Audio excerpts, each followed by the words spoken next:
प्यारे बच्चों नमस्कार। मैं राकेश विश्वकर्मा उत्कृष्ट विद्यालय भौरीवंशी आज हम पुनः एक नए टॉपिक के साथ उपस्थित हुए हैं। आज हम पढ़ेंगे कि बल आखिर होता क्या है, बल क्या होता है, उसके मात्रक क्या होते हैं, वह कौन सी राशि है, बल के कौन कौन से प्रभाव होते हैं। आज हम जो है इसके बारे में क्या करेंगे, अध्ययन करेंगे। तो चलिए शुरुआत करते हैं। बल है क्या? तो देखिए बल क्या होता है कि बल एक प्रकार का क्या है, धक्का है या खिंचाव है। जैसे अपन देखते हैं कि सुबह अपन उठते हैं या फिर हम इस रूम में आए होंगे तो क्या किए होंगे, दरवाजे को धक्का मारे होंगे। दरवाजे को धक्का लगाने के लिए क्या किसकी आवश्यकता हुई होगी, बल की आवश्यकता हुई होगी। फिर इसके बाद हम क्या करते हैं कि मेज को यदि हमको खींचना है या पुस्तकें निकालना है तो किसकी आवश्यकता होती है, बल की आवश्यकता होती है। और अनगिनत हम विभिन्न प्रकार के काम करते हैं। हम पेन को उठा रहे हैं तो किसकी आवश्यकता है, बल की आवश्यकता है। तो ये है क्या आखिर बल? तो बल एक प्रकार का क्या है, धक्का या फिर क्या है, खिंचाव है। बल एक प्रकार का क्या है, धक्का या फिर क्या है, खिंचाव है, जो किसी वस्तु की स्थिति में परिवर्तन करता है या करने का प्रयास करता है। यानी ये नहीं होता कि हम बल लगा रहे हैं तो वस्तु की स्थिति में परिवर्तन हो ही जाएगा, है ना। ये नहीं है कि वस्तु की स्थिति में परिवर्तन नहीं होगा। तो यहाँ पर दोनों कंडीशन निर्मित होती हैं कि बल एक प्रकार का धक्का या खिंचाव है जो किसी वस्तु की स्थिति में परिवर्तन करता है या करने का प्रयास करता है। तो यहाँ पर अपन परिभाषा बना सकते हैं कि बल क्या है, एक प्रकार का धक्का या खिंचाव है जो किसी वस्तु की स्थिति में परिवर्तन करता है या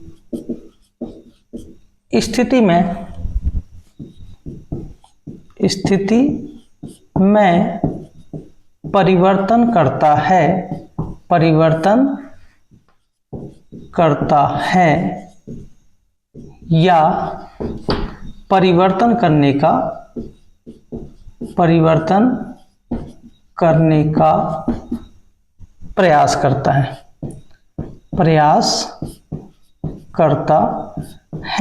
ठीक है। बल क्या है, बल एक प्रकार का धक्का या क्या है, खिंचाव है जो किसी वस्तु की स्थिति में परिवर्तन करता है या परिवर्तन करने का क्या करता है, प्रयास करता है। उसे अपन क्या कह देते हैं, बल कह देते हैं। जैसे मैंने उदाहरण दिया, अनेकों अपन उदाहरण देखते हैं। पेन से अपन लिख रहे, पेन को यदि उठा रहे तो किसकी आवश्यकता है, बल की। पुस्तक को उठा रहे तो किसकी आवश्यकता है, बल की। दरवाजे को धक्का दे रहे तो किसकी आवश्यकता है, बल की। साइकिल को चलाना है तो किसकी आवश्यकता है, बल की। दौड़ लगाना है तो किसकी आवश्यकता है, बल की। तो स्वाभाविक सी बात है, बल एक प्रकार का धक्का या खिंचाव है जो किसी वस्तु की स्थिति में परिवर्तन करता है, करने का प्रयास करता है। तो यहाँ दो शब्द हैं कि आप किसी वस्तु को, मान लो हम दीवार है, दीवार को बल लगा रहे तो क्या होगा, दो स्थितियां निर्मित हुई। ऐसा तो है नहीं कि हमारे पास इतना बल है कि वो क्या हो जाए, दीवार क्या हो जाए, गिर जाए। ठीक है। हाँ, हल्की फुल्की यदि ऐसी कच्ची ईंटों की बनी हुई है, अपन बॉडी बिल्डर है तो स्वाभाविक है गिरा भी देंगे। ठीक है। तो दो चीजें हुई, या तो अपन बल लगाए, कच्ची दीवार थी तो क्या हो जाएगी, गिर जाएगी। या फिर हम पूरी ताकत लगाते रहेंगे, पूरा बल लगाते रहेंगे, उसकी स्थिति में कोई परिवर्तन नहीं होगा। तो दोनों स्थितियां निर्मित हो रही हैं कि या तो वो वहां पर उसकी स्थिति में परिवर्तन हो जाएगा या फिर क्या होगा, अपन प्रयासरत रहेंगे कि उसकी स्थिति में परिवर्तन हो जाए। तो वहां पर भी बल है, यदि वो स्थिति में परिवर्तन हो जाता है तो भी बल है, और स्थिति में परिवर्तन होने का प्रयास हो रहा तो भी क्या है, बल है। अब आते हैं अपन बल के मात्रक पर, या बल कौन सी राशि है। तो सबसे पहले अपन देखें, बल एक सदिश राशि है। कौन सी राशि है, सदिश राशि। अब यहां पर यदि हम देखें कि न्यूटन की गति के द्वितीय नियम से बल बराबर होता है द्रव्यमान गुणित त्वरण। न्यूटन की गति के द्वितीय नियम से क्या होता है, बल बराबर क्या होता है, द्रव्यमान गुणित क्या होता है, त्वरण। द्रव्यमान गुणित त्वरण, या हम कह सकते हैं F बराबर कितना, ma। F बराबर कितना, ma, या बल बराबर द्रव्यमान गुणित कितना, त्वरण। अब यदि हम विमीय सूत्र की बात करें, विमीय सूत्र यदि देखें यहाँ पर, विमीय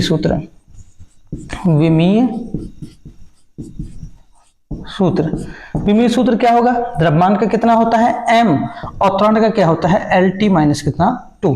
तो इसका बल का विमीय सूत्र कौन सा है, MLT माइनस कितना है, 2 है। mlt माइनस कितना है 2। तो यहाँ पर हमने सबसे पहले देखा कि बल की वास्तव में परिभाषा क्या होती है। तो बल एक प्रकार का धक्का या खिंचाव है जो किसी वस्तु की स्थिति में परिवर्तन करता है, करने का प्रयास करता है।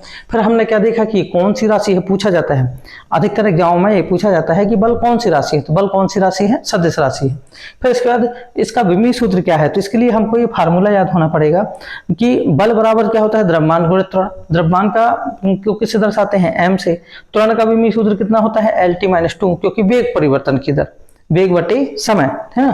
कैसे निकालते हैं त्वरण का, जैसे त्वरण बराबर क्या होता है, वेग बटे समय, वेग बटे समय। वेग बराबर क्या होता है, विस्थापन बटे समय, विस्थापन बटे क्या हो जाएगा, समय, और एक समय ये था। विस्थापन को किससे दर्शाते हैं, L से। समय कितनी बार है, 2 बार, तो T हो गया 2 बार, यानी कितना हो जाएगा, L T की पावर 2, ऊपर जाएगा तो कितना हो जाएगा, L T की पावर कितना, -2। तो त्वरण का विमीय सूत्र क्या होता है, LT माइनस 2 हो गया। तो यहाँ पर वही लिख दिए कि बल का विमीय सूत्र कितना होगा, mlt माइनस कितना होगा, 2। अब बल के प्रभाव क्या होते हैं, तो देखो बल क्या करता है, किसी वस्तु की गति को परिवर्तित कर देता है ना, या परिवर्तित करने का क्या करता है, प्रयास करता है।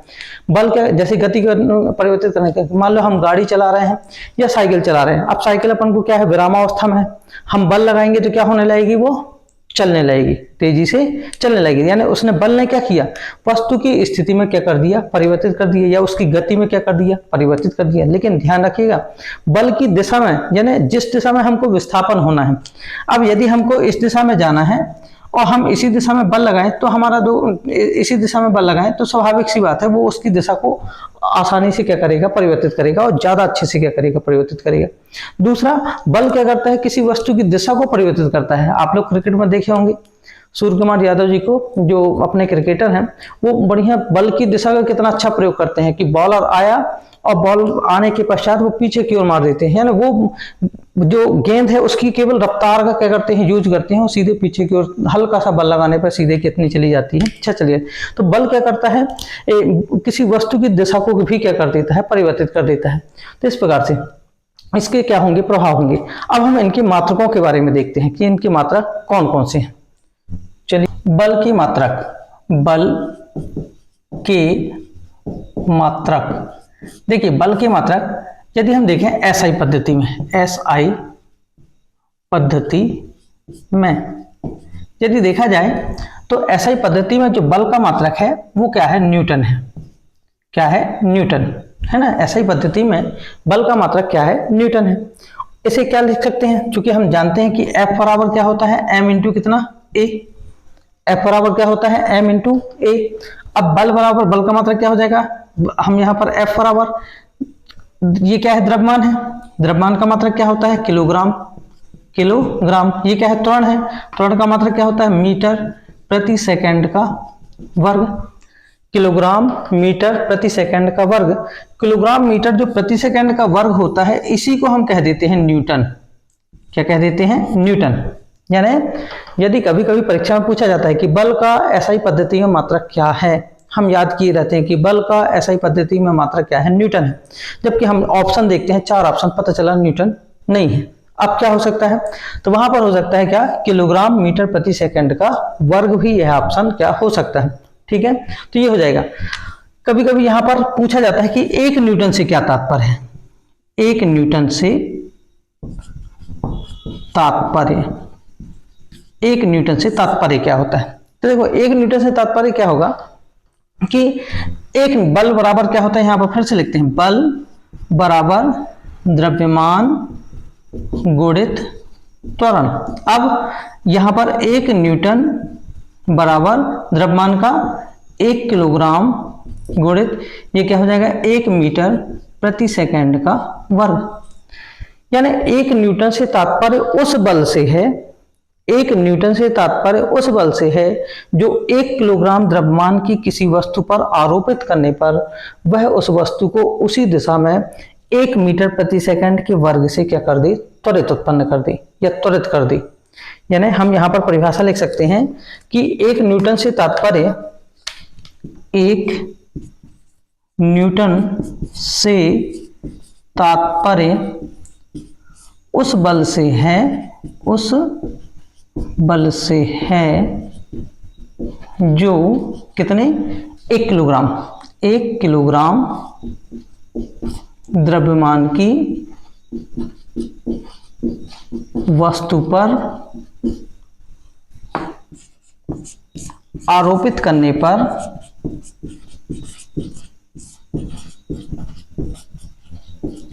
उसे बल की दिशा में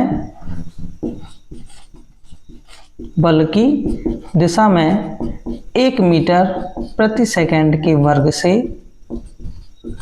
त्वरित कर दे।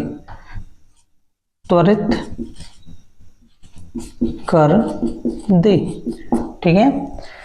1 न्यूटन से तात्पर्य क्या होगा कि 1 न्यूटन से तात्पर्य उस बल से है जो 1 किलोग्राम द्रव्यमान की किसी वस्तु पर 1 किलोग्राम की द्रव्यमान की किसी वस्तु पर यदि बल की दिशा में, ध्यान दीजिएगा, बल की दिशा में यानी जिस दिशा में वस्तु को हमको विस्थापित करना है उसी दिशा में उस वस्तु पर लगाया जाए कि 1 किलोग्राम द्रव्यमान का ये पिंड है, ये मान लो इस पर हम इतना बल लगाएं कि ये जो है 1 मीटर प्रति सेकंड के वर्ग से त्वरित हो जाए, तो हमारे द्वारा लगाया गया जो बल होगा वो कितना कहला जाएगा? 1 न्यूटन कहला जाएगा। कितना कहला जाएगा? 1 न्यूटन। तो ये यहाँ पर 1 न्यूटन से तात्पर्य हो गया। ठीक है। अब बल का सीजीएस पद्धति में भी एक मात्रक होता है। यदि सीजीएस पद्धति की मात्रक की बात करें तो सीजीएस पद्धति में जो बल का मात्रक होता है वह होता है डायन। क्या होता है? डायन। चलिए अपन इसके बारे में भी अपन देखते हैं कि वास्तव में एक डायन होता क्या है। एक डायन होता क्या है? तो यहां पर अपन देखते हैं कि इसका सीजीएस पद्धति में मात्रक बल का सीजीएस पद्धति का मतलब क्या होता है? सेंटीमीटर ग्राम सेकंड पद्धति में मात्रक क्या होता है? डायन होता है। क्या होता है? डायन। यानी बल का सीजीएस पद्धति में जो मात्रक होता है वो क्या होता है? डायन। अब एक डायन से क्या तात्पर्य है? यहां पर देखें तो फिर से अपन देखते हैं कि बल बराबर क्या होता है? द्रव्यमान गुणित त्वरण। द्रव्यमान गुणित क्या होता है? त्वरण। यानी कितना हो जाएगा? जहां बल का मात्रक अपन बोल रहे हैं डायन बराबर द्रव्यमान का क्या हो जाएगा? यहां पर ध्यान दीजिएगा, सेंटीमीटर ग्राम सेकंड पद्धति में लिखना है। सेंटीमीटर ग्राम सेकंड का मतलब होता है सीजीएस पद्धति, जिसमें किसी वस्तु की लंबाई को अपन किस में दर्शाएंगे? सेंटीमीटर में, द्रव्यमान को किससे दर्शाएंगे? ग्राम में, और समय को किससे दर्शाएंगे? सेकंड में। तो यहाँ पर द्रव्यमान को किससे दर्शाना है? ग्राम में। किसमें दर्शाना है? ग्राम में। गुणित त्वरण। त्वरण को किससे दर्शाना है? मीटर प्रति सेकंड में नहीं, मीटर को किसमें दर्शाना है? सेंटीमीटर में। लंबाई को सेंटीमीटर। तो यहाँ क्या हो जाएगा? सेंटीमीटर प्रति सेकंड का वर्ग। प्रति सेकंड का वर्ग। तो ध्यान दीजिएगा, कभी कभी परीक्षाओं में ये पूछा जाता है कि बल का सीजीएस पद्धति में मात्रक क्या है। तो बल का सीजीएस पद्धति में जो मात्रक है वो क्या होता है? डायन होता है। क्या होता है? डायन। लेकिन डायन ना कि वहां पर क्या हो सकता है कि ग्राम सेंटीमीटर प्रति सेकंड का वर्ग। ग्राम सेंटीमीटर प्रति सेकंड का वर्ग। अब यदि यहां पर यह पूछा जाए कि एक डायन से क्या तात्पर्य है? एक डायन से तात्पर्य, या हम यहां पर देखें कि हम जब स्वाभाविक सी बात है पढ़ते हैं तो अपने दिमाग में क्वेश्चन उठा करता था कि 1 न्यूटन बल कितना होता होगा, 2 न्यूटन बल कितना होता होगा, 1 डायन बल कितना होता होगा। तो यहाँ पर अपन यही देख रहे हैं कि एक डायन से क्या तात्पर्य है।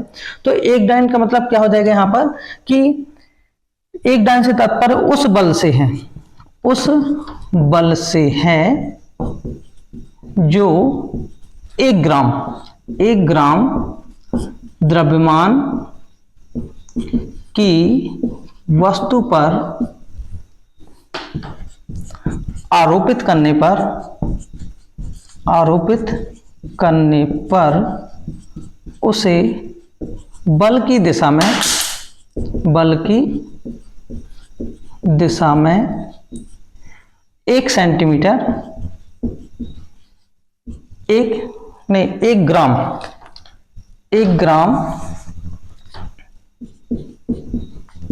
सेंटीमीटर प्रति सेकंड के वर्ग से त्वरित कर दे। ठीक है। अर्थात एक डायन बराबर क्या हो जाएगा? 1 ग्राम गुणित 1 सेंटीमीटर प्रति सेकंड का वर्ग। ठीक है, यहाँ पर एक यदि देखा जाए तो एक डाइन से क्या तात्पर्य है, उस बल से है जो 1 ग्राम द्रव्यमान की किसी वस्तु पर लगाया जाए तो वो उसमें कितना त्वरण उत्पन्न कर दे, 1 सेंटीमीटर प्रति सेकंड का वर्ग। अर्थात यदि हमारे पास 1 ग्राम द्रव्यमान की वस्तु है, बिल्कुल छोटी सी 1 ग्राम है ना, और उस पर अपन इतना बल लगाएं कि वह बल की दिशा में उसमें 1 सेंटीमीटर प्रति सेकंड की वर्ग यदि त्वरण उत्पन्न कर दे तो वो कहला जाता है एक डाइन के द्वारा लगाया गया बल। अब यहाँ पर अपन दिमाग में ये आता है कि कभी कभी परीक्षा में ये पूछ लिया जाता है कि न्यूटन और डाइन में संबंध क्या होता है, यानी बल के जो एसआई पद्धति का मात्रक जैसे न्यूटन है और सीजीएस पद्धति का मात्रक क्या है, डाइन है, तो वास्तव में इन दोनों में क्या है, संबंध क्या होता है। तो चलिए अपन संबंध देख लेते हैं। तो न्यूटन और डाइन में क्या संबंध, न्यूटन, चलिए तो यहाँ पर न्यूटन और डाइन में जो संबंध है ये भी बहुत ज्यादा इंपॉर्टेंट है, यह भी अनेकों बार परीक्षा में पूछा गया है।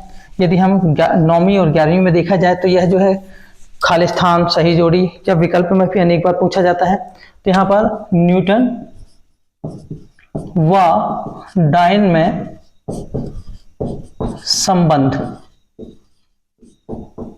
ठीक है, न्यूटन व डाइन में क्या है संबंध, क्या होगा, हम यहाँ पर यदि लिखें तो 1 न्यूटन बराबर 1 न्यूटन बराबर क्या होता है, 1 किलोग्राम गुणित 1 मीटर प्रति सेकंड का वर्ग, ये होता है। अब 1 न्यूटन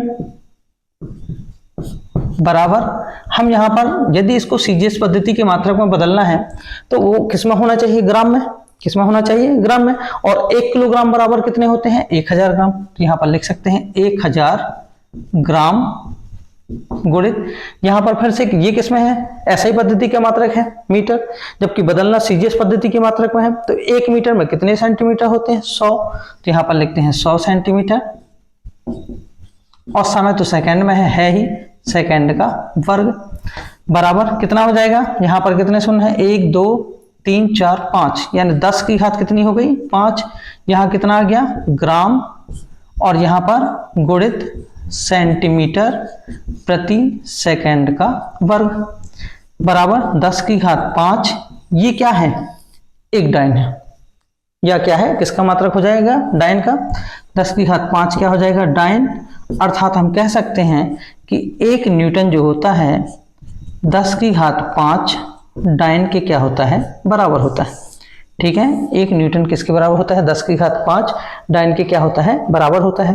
तो हमने आज की जो क्लास है उसमें बल के बारे में देखा, वो कौन सी राशि है, तो सदिश राशि है, उसके प्रभाव कौन कौन से हैं, फिर उसके पश्चात हमने उसमें उसके जो मात्रक होते हैं, एसआई पद्धति में कौन सा मात्रक होता है, सीजीएस पद्धति में कौन सा मात्रक होता है। वास्तव में एसआई पद्धति के मात्रक अर्थात न्यूटन और सीजीएस पद्धति के मात्रक डाइन में क्या ज्ञात किया, संबंध ज्ञात किया कि 1 न्यूटन जो होता है 10 की घात 5 डाइन की क्या होता है, बराबर होता है। तो सभी बच्चों को समझ में आ गया होगा, अतः आप लोग नोट्स भी बनाते जाइए। हम डेली 11वीं 12वीं की फिजिक्स तथा 9वीं और 11वीं की विज्ञान कवर करते जाएंगे, और साथ ही साथ न्यूमेरिकल क्वेश्चन भी अब क्या करेंगे, हल करेंगे। तो प्लीज़ इस चैनल को लाइक कीजिए, सब्सक्राइब कीजिए, कमेंट्स कीजिए, यदि आपको जो भी पढ़ना हो हुआ करे आप इस चैनल में इसमें कमेंट्स किया कीजिए। हम जरूर जो भी आपकी जो क्वेरी होगी उसे ज़रूर हल करने का प्रयास करेंगे। जय हिंद, जय भारत, धन्यवाद।